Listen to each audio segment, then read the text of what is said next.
Kalau 5 menit lagi boleh? Baik, saya tanya dulu ya. Baik, yakin umat Islam akan bangkit? Yang jawab sedikit, berarti yang yakin sedikit. Yakin Islam akan bangkit? Baik. Pertanyaannya, kapan Islam akan bangkit?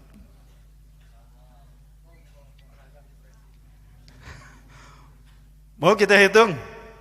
Kita hitung sama-sama ya. Baik, ini materinya mulai serius. Kita hitung sama-sama, ikutin. An Abi Hurairah. Dari Abi Hurairah radhiyallahu an, semoga Allah meridhoinya. Qala, beliau berkata, qala, telah bersabda Rasulullah sallallahu alaihi wasallam,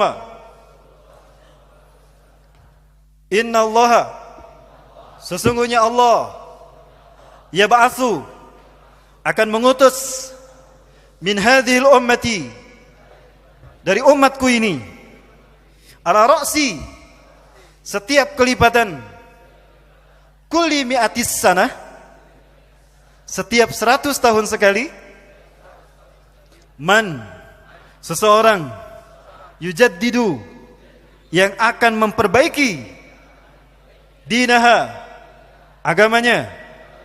Rawahu, hadis ini diriwayatkan Abu Dawud, oleh Abu Daud, wa yuballighuhu, dan hadis ini disampaikan Ustaz Rahmat Baikuni. Pengen disebut, ya jangan Abu Dawud dan Bukhari Muslim aja yang disebut ya, Ustaznya pengen disebut.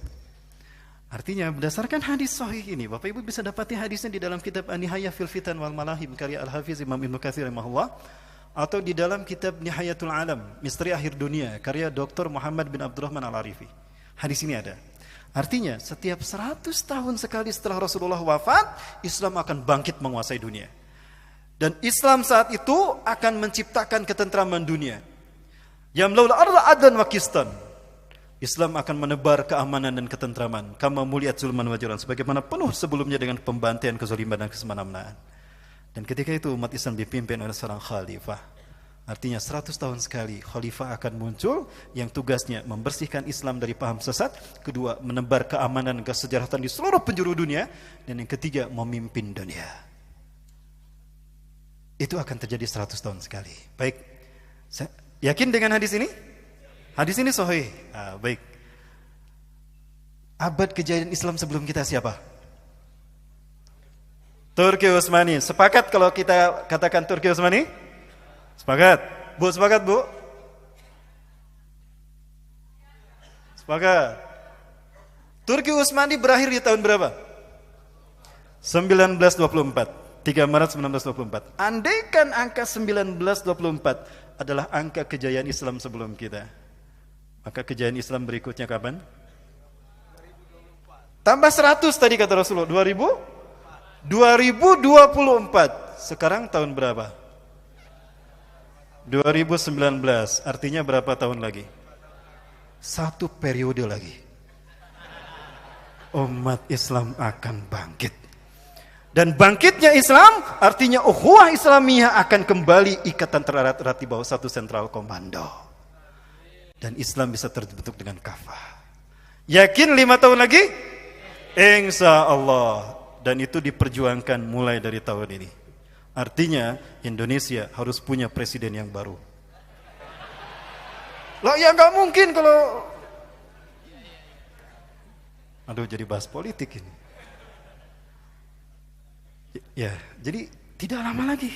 Bayangkan Nabi Adam turun ke bumi tahun 5872 sebelum Masehi. Perkiraan para ahli tarikh. Lihat Tarikh Tabari, lihat kitab Syekh Sami bin Abdillah Al-Maglus tentang atlas para nabi dan rasul. Dan lihat Al-Bidawah wa Nihayah karya Imam Al-Hafiz Imam Ibnu Katsir. Semuanya sepakat Nabi Adam turun ke bumi 5872 sebelum Masehi. Artinya belum 8000 tahun peradaban manusia ada di muka tinggal di muka bumi. Karena fitnah demi fitnah itu akan muncul. Ya. Syarah Syekh An-Nawawi, Rasulullah bersabda, annahu sami'a Nabi sallallahu alaihi wasallam yaqul, bahwa Sauban radhiyallahu an mendengar Rasulullah bersabda, inna rabbi zawaliyal arda, sesungguhnya Allah Tuhanku telah melipatkan bumi ini untukku. Bumi yang tadinya bulat dibikin datar. Hatta ra'aitu masyariqaha wa maghribaha, sehingga aku melihat kekayaannya terbentang dari timur hingga ke barat. Jadi bumi itu bentuknya bulat apa datar? Nah, kata Rasul bulat kan, lalu dibikin datar. Jadi bumi itu bulat, bukan datar. Sehingga aku melihat kekayaannya terbentang dari timur hingga ke barat. Wa atani al-kanzaini, dan Allah memberikan 2 pusaka untukku. 2 pusaka. Gini apa gini? Sama aja ya. Ini 2, ini juga 2 ya. Wa atani al-kanzaini, dan Allah memberikan 2 pusaka untukku. Al-ahmar wal abyada, pusaka merah dan pusaka putih. Rasulullah menyebutkan merah putih. Dan setelah Rasulullah menyebutkan 2 pusaka merah putih, wa anna ummati, dan umatku di akhir zaman, sayablugu mulkuha mazawal yaminha, kekuasaannya akan kembali terbentang dari timur hingga barat dunia. Ketika Rasulullah menyebutkan kebangkitan Islam menguasai kembali timur hingga barat dunia, Rasul dahulukan dengan menyebutkan 2 pusaka merah dan putih. Apa arti pusaka? Pusaka itu bernilai ketika yang mewariskannya sudah tidak ada, betul? Dan Rasul menyebut pusaka tadi merah putih. Demi Allah, saya tanyakan ini kepada para ulama ketika saya bertemu dengan mereka di negara mereka. Di Palestina, 3 ulama saya tanya. Di Irak dan di Afghanistan. Yang pertama saya Ali Yakub Al-Abasi, beliau ketua Robitah Ulama Palestina. Yang kedua Dr. Yusuf Aswaidah. Kalau tadi setelah sholat subuh, kalau Dr. Yusuf setelah sholat asar. Abu Bakar Al-Awawidah, beliau sengaja datang ke Jogokarian dan kita tanya pendapatnya tentang merah putih. Dan kemudian yang kedua Hekmatyar tahun 97, dan yang terakhir tahun 2012 atau 2000 berapa saya lupa lagi di Irak, Abu Musab Az-Zarqawi. Sebelum syahidnya mereka kita tanya tentang arti merah putih tadi. Ahunaka mu'alaqah baina hadal hadis bibiladina. Apakah ada keterkaitan antara hadis ini dengan kami Indonesia? Li'ana liwana al-ahmar wal abyad. Bendera kami merah dan putih. Apa jawab mereka? Baik, ini closing jawaban dari mereka. Ala kulli biladil muslimin alladina yaqbaluna al-islam dinahum. Dari semua negara yang menerima Islam sebagai agama mereka. Antum ya Indonesia lam yahtarakumullah liqiyami hadaddin. Kalian Indonesia yang belum Allah pilih untuk memimpin kebangkitan Islam sebelum hari kiamat. Artinya apa Bapak Ibu sekalian? Saat ini kita diuji dengan panasnya geopolitik. Artinya inilah uji kelayakan dari Allah. Fit and properties dari Allah. Layakkah kita memimpin dunia?